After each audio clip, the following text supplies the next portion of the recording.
37వ జాతీయ రోడ్డు భద్రతా మాసోత్సవాలను పురస్కరించుకొని మహబూబ్ నగర్ మున్సిపల్ కార్పొరేషన్ పరిధిలోని పోచమ్మ కాలనీలో మాబ్నార్ రూరల్ పోలీస్ వారు రోడ్డు భద్రత అవగాహన కార్యక్రమం నిర్వహించారు. అయితే వారు రోడ్డు భద్రత గురించి కానీ అదేవిధంగా సైబర్ క్రైమ్ గురించి, హెల్మెట్ అనివార్యం గురించి ఇలా ఎన్నో విషయాలపైన ప్రజలకు అవగాహన కార్యక్రమాలు నిర్వహిస్తున్నారు.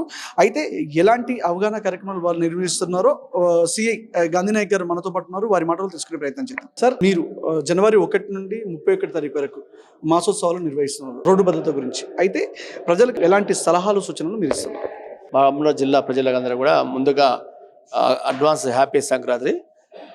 ఈ రోడ్డు భద్రత వారసుల భాగంగా మా గౌరవ డీజీపీ గారు ఈ జనవరి 1 నుంచి జనవరి 31 వరకు వారోత్సవాలు నిర్వహించడం జరుగుతుంది. దీనిలో భాగంగా మన గౌరవ ఎస్పీ మేడం గారు, శ్రీమతి జానకి ఐపీఎస్ గారు ప్రతి ఒక్క పోలీస్ ఆఫీసరు గ్రామాన వార్డున ప్రజల్లో ఈ రోడ్డు సేఫ్టీ గురించి, ట్రాఫిక్ రూల్స్ గురించి, దీని యాక్సిడెంట్ల వల్ల జరిగే నష్టాల గురించి ప్రజలందరికీ గ్రౌండ్ లెవెల్లో అందరికీ అర్థమయ్యేలాగా మీరు ప్రజల్లో వెళ్ళి కొన్ని క్యాంపెయిన్లు ఏర్పాటు చేయాలా, అవేర్నెస్ ప్రోగ్రామ్ ఏర్పాటు చేయాలా, ప్రజల్లో మార్పు కోసం ప్రయత్నం చేయాలని చెప్పేసి మాకు ఆర్డర్ ఇవ్వడం జరిగింది. దీనిలో భాగంగా మేము ప్రతిరోజు రెగ్యులర్గా 1 తారీఖు నుంచి ప్రతి కాలనీలో, వార్డుల్లో ప్లస్ గ్రామాల్లో కూడా ఈ ప్రోగ్రామ్ నిర్వహిస్తున్నాం. దీనిలో భాగంగా కాలనీ వాళ్ళతో, కాలనీ పెద్దల సహకారంతో ఎక్కడైనా కమ్యూనిటీ హాల్లో కానీ లేకపోతే ఒక ప్లేస్లో ఒక పెద్ద ఎత్తున ప్రజలందరినీ గుమిగూడే విధంగా చేసి అక్కడే ఈ ప్రోగ్రాం పెడుతున్నాం.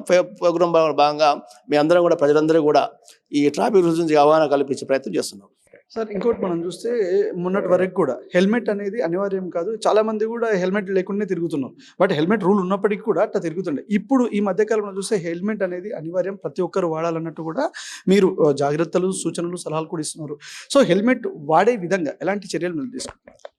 సార్, హెల్మెట్ అనేది మన రక్షణ కోసం ప్రయత్నం. అది ఎందుకంటే మోర్ దెన్ యాక్సిడెంట్లు అన్నీ కూడా బైక్ యాక్సిడెంట్లు ఎక్కువవుతున్నాయి. పెద్ద వెహికల్లో అనేది జర్నీ చేసేటప్పుడు తక్కువ యాక్సిడెంట్ అవుతాయి.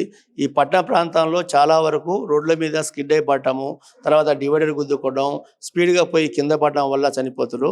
ముఖ్యంగా కాళ్ళు తిరిగినా కూడా కొంచెం మనిషి బతికే అవకాశం ఉంది, కానీ హెడ్ ఇంజురీ అయినప్పుడు మాత్రం మనిషి బతికే పరిస్థితి లేదు. అందుకోసం మేము ఖచ్చితంగా ప్రజల్లో ఒక జర్నీ టౌన్లో అక్కడక్కడ కూళ్ళ దగ్గర ఖచ్చితంగా ఫ్లెక్సీలు పెట్టి అవేర్నెస్ చేస్తున్నాం. హెల్మెట్ పెట్టుకొని తిరిగితే ఉపయోగాలు ఏంది అని కూడా ప్రజల్లో అవగాహన కల్పే ప్రయత్నం చేస్తున్నాం. సార్, ఇంకొకటి కూడా చూస్తే ఈ మధ్య మైనర్లు కార్ డ్రైవింగ్ కానీ బైక్ డ్రైవింగ్ చేస్తున్నారు. బైపాస్ లాంటి ఏరియాలో అయితే బైక్ రైసింగ్ కూడా చేస్తున్నారు. ఫోన్ మాట్లాడుతూ డ్రైవింగ్ చేయడం కానీ, సీట్ బెల్ట్ పెట్టుకోకుండా పోవడం కానీ, ఇలాంటి అన్నిటిపైన ఎలాంటి అవగాహన కార్యక్రమాలు నిర్వహిస్తున్నారు. దాంతోపాటు ఇట్లా ఎవరైనా రూల్స్ అండ్ రెగ్యులేషన్స్కు వ్యతిరేకంగా ఇట్లా మైనర్ డ్రైవింగ్ చేసినా కానీ, వాళ్ళకి బైక్స్, కార్స్ ఇచ్చినా కూడా వారిపైన ఎలాంటి ఫైనల్ చేసే అవకాశం ఉంది? ముఖ్యంగా ఈ ట్రాఫిక్ రూల్స్ గురించి చాలామంది ప్రజల్లో సరిగా అవగాహన లేకపోవడం వల్ల ఇంకా అవగాహన కల్పించే ప్రయత్నం చేస్తున్నాం. మైనర్లకి పేరెంట్స్ అనేవాళ్ళు బైక్ ఇవ్వడం వల్ల మైనర్స్ రోడ్డు మీదకి వస్తున్నారు. వాళ్ళు మైనర్ కావడం వల్ల ఎవరైనా మాకు అలాంటి మైనర్స్ డ్రైవింగ్ చేస్తూ దొరికితే వాళ్ళ పేరెంట్స్ పిలిపించి కౌన్సిలింగ్ నిర్వహిస్తూ ఉన్నాం ఎవ్రీ డే. ఆ క్రమంలో భాగంగా బైపాస్లో ఒక రెగ్యులర్గా వెహికల్ చెకింగ్ చేస్తున్నాం, పెట్రోలింగ్ చేపిస్తున్నాం.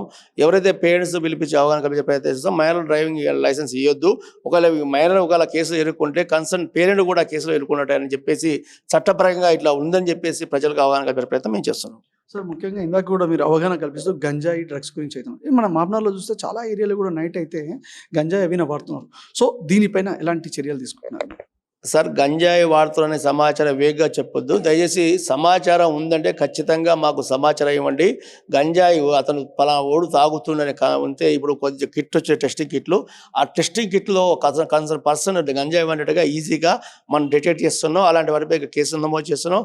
గతంలో కూడా మనం 2 కేసులు చేసి అలా వాడే వాళ్ళని ఐడెంటిఫై చేసి మనం పంపడం జరిగింది. దాంతోపాటు మాకు ఏదైనా ప్రజల నుంచి సహకారం, ఖచ్చితంగా అలాంటి సమాచారం ఉంటే మీ సమాచారం గోప్యంగా ఉంచబడుతుంది. మీరు అలాంటి సమాచారం డైరెక్ట్గా నాకు కానీ మా ఎస్ఐ గారు కానీ 100 ద్వారా కానీ సమాచారం తీస్తే ఖచ్చితంగా మేము రైలు అలాంటి వాళ్ళు పట్టుకొని వాళ్ళ మార్పు కోసం ప్రయత్నం చేస్తాం. సార్, ఇంకోటి చూస్తే చైనా మాంజా అనేది వాడకూడదు అన్నట్టు ఈ మధ్య ఎస్పీ గారు కూడా అవగాహన కార్యక్రమం నిర్వహిస్తున్నారు. సో ఇది ఎంతవరకు మీరు చర్యలు తీసుకుంటారు? అంటే షాప్స్లో కూడా చైనా మాంజా అమ్మకుండా. సార్, చైనా మాంజా అనేది మన దగ్గర వాడొద్దని మనకు ఆల్రెడీ ఎస్పీ గారు అందరికీ మా ఎస్ఐలందరికీ ఇన్స్ట్రక్షన్ జరిగింది. మా ఎస్ఐలు కూడా కన్సర్న్ షాపులన్నీ చెక్ చేయడం జరిగింది. దీనిలో భాగంగా ప్రజలు కూడా చెప్తున్నా, చైనా మాంజా ఎక్కడన్నా అమ్ముతున్న సమాచారం అయితే మాకు అందియండి.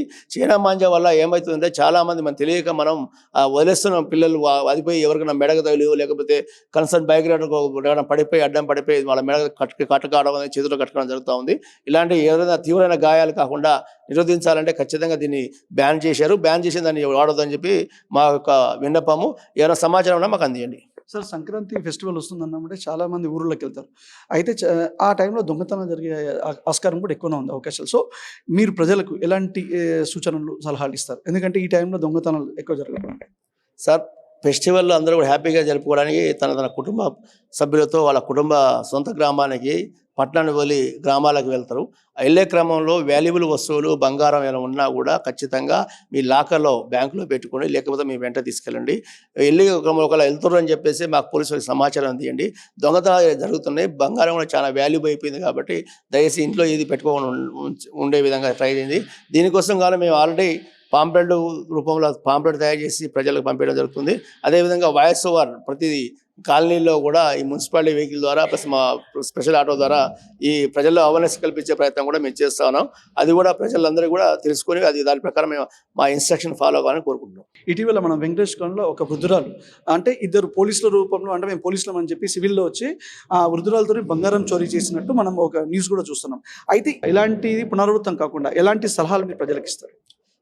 ఇది కొత్త అఫెన్స్ ఏం కాదు. ఇలాంటి అఫెన్స్ చాలా గతంలో కూడా రిపోర్ట్ అయినాయి.